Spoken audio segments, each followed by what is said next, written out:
Minecraft ya no se siente igual. Esa emoción de abrir el juego por primera vez.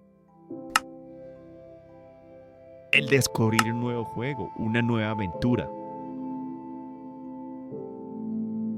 Hay un punto en el que simplemente el juego deja de ser divertido. Te acuerdas y recuerdas todas esas tardes que pasabas jugándolo, con amigos, solo. La primera vez que lo abriste, la primera vez que viste Minecraft. Un nuevo juego, una nueva aventura, una nueva idea.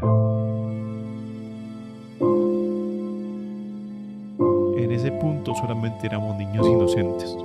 No nos dábamos cuenta. Mientras el tiempo pasaba, solo nos divertíamos. Hasta que un día, ya, todo fue igual.